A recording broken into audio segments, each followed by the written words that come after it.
What's up guys? Welcome back to my vlog for another G-Shock tutorial video. So time check, 12:14, November 11, 2021 guys. So for today's vlog, I'm going to unbox and reviewing this new model of Modmaster. This is quad sensor. The model of the watch is GG B100 1A3DR. So this is carbon fiber with a lot of specification. So we have more discussion for this watch. So let's get started in 1, 2, 3, let's go. So what's up guys? So I'm going to open it now. So inside we have here G-Shock Modmaster GGB 100, warranty card, international regulation. This is IC statement and module. So the module number is 5594.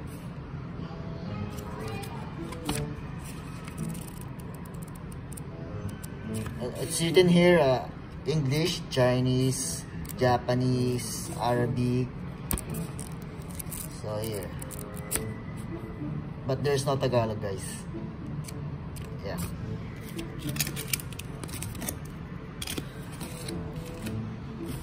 So we have to open it now.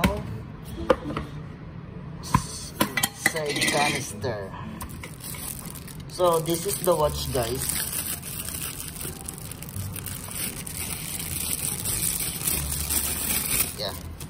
Yeah.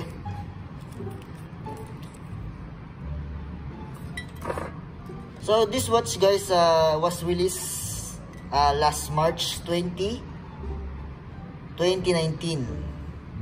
It's about like 3 years ago now. So the price of this watch is 125 Kuwait dinar. If you converted in Philippine money, how much is it? 125 times 20,625 pesos. Guys, so yun yung presyo nun. So first we have to, so guys, so this is the watch. So the bezel is formed of 3 layers: resin, carbon fiber, and transparent guys. So this is the combination of 3 layers guys. I will repeat: resin, carbon fiber, and transparent. Yeah. So we have 6 buttons here. 1, 2, 3, 4, 5, 6. 6 buttons. So buckle is steel, which is engraved in Casio, Thailand. So the loop is rubber, resin. The strap is resin. Okay, size of case, width 55.4, height 53.1, thickness 19.3 millimeter. Total weight is 92 grams guys. Okay, so specification: case bezel material, resin, carbon fiber guys. Resin, carbon fiber. So resin band, Neo Bright. So mineral glass, mud resistant, shockproof. So spherical glass, so it means any angle you can see the time of the watch in any angle. That is spherical glass. And 200 meters water resistance. Yeah. So other features makikita nyo sa screen nyo guys, ito.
So may pakikita ko sa inyo yung kanina, nung in-open natin yung box, so makikita natin to, di ba? Yan. So ito yung parts ng ating relo. So ibig sabihin ng carbon core guard, so we have two cases, which is steel and rubber. This resin carbon core guard. So two cases, this one,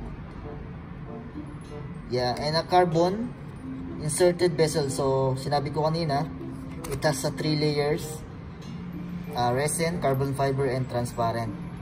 Okay.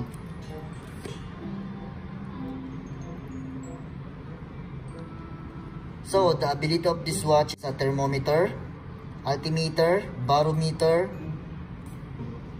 digital compass, and step counter. Yeah. So this is a Bluetooth, guys. Through application, just download the G-Shock Connected, this logo. Okay. So back case. So this is the back case, guys. Yan. Kita nyo ba? Medyo madilim, di ba? Yan. Carbon core guard structure. So Japan movement, case in Thailand. So this is the IC number. Okay. So inside the watch, so timekeeping, we have 4 numbers, so which is 3, 6, 9, 12, and the others are like this. Okay. Quad sensor, Madmaster, Casio. Yeah. So 4 buttons tayo. So 4 buttons we have here: adjust, mode, so compass, connect, which is you can use in Bluetooth, altimeter, and light. So how to set the time, guys? Here we go. So press adjust, hold. So after beep, you can see here the country, so Tokyo. So we have to go to Jeddah time, which is Kuwait time, for example only, guys. And then press one time adjust, it will set automatically. So everything, the date, the day, the months, the year, the time, the seconds, the minutes, everything, guys, it will set. So that is the first thing you do when you setting the time. Okay, there's one more, but manually. So press hold adjust. After beep, press this one time, adjust again. So you can see here the seconds blinking. We have to press mode for changing the time. This is forward button, guys. Forward button. And then changing the minute, forward again. Changing the year, forward again. So 21, that is correct. And then mode again for the months. And for the date. So that is it. And then press one time adjust. It should be 1:27, just like that, guys. Okay, so we're done for the first button, adjust. So here, mode. So mode button, we have barometer. You can see here the graph. That is a air pressure, guys. Barometer, air pressure. Temperature, so temperature outside, climate. So this is 21 degrees, 21.8 degrees Celsius. So temperature. So we have recall. And then this is the normal. Okay, sunrise, sunset. So sunrise, sunset, guys, this. Stopwatch. So stopwatch, by pressing this start button, Alti, it will start and then stop again. Alt. Oh, sorry. This compass is the reset button. So stopwatch done. Timer. So timer like 1 minute countdown. Same like when you are setting the time, guys. Press, hold, adjust, and then mode, forward button, mode for the minute, forward, this one. And then press one time adjust. Same procedure. Okay, alarm. So we have 2, 3, 4, 5 alarms and SIG hourly time signal. So if you put on this SIG, it will beep every hour. And then world time. So we have here 49 countries and 300 cities. 49 countries and 300 cities. UTC. And then normal timekeeping. So 129 now. The digital and the analog is 129. So it match. So compass. Just like this compass. So you can see here compass. I'll show you. This is the coordination. You see the arrow. So that is compass. So this is the coordination. So but if you press this, lalabas din yung northwest. Yan. Northeast. Okay. So east. So you can see, guys, right? Okay. But if you press this one again, it will turn into coordination. So the degree. Okay. And altimeter for the heights, guys. It's for hiking. So you can see here the graph. For hiking. Okay. So this button is for connecting on your mobile. The one. Just download the G-Shock connected. After that, register the model of this watch, GGB100, and then click the GGB100 on your mobile, and then press disconnect button for 2 seconds. So there's a guideline there, guys. Makikita nyo rin yan. And then this is light button. Light. Okay. Mud resist structure. So dust resistant, mud resistant. Quad sensor, thermometer, altimeter, barometer, digital compass, and step counter. So step counter, makikita nyo dito yon. Barometer, temperature, recall, sun, stopwatch, timer, alarm, world thing.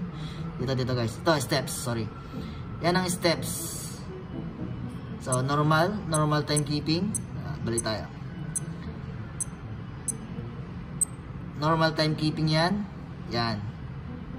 So pag pinress mo tong button, nandito yung changing ng timekeeping niya. So meron siyang day, so months and date. Pressing this one time on months and date, and then graph. So time. And then steps. So this is the steps. Yan. Ito nyo yung steps yan. Okay. And then we have to try this watch.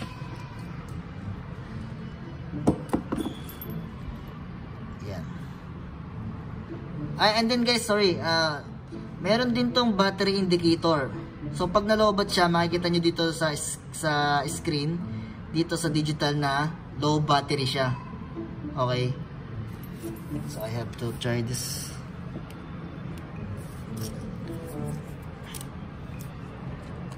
This watch is very nice, guys. This is the last model we have now for the Mudmaster.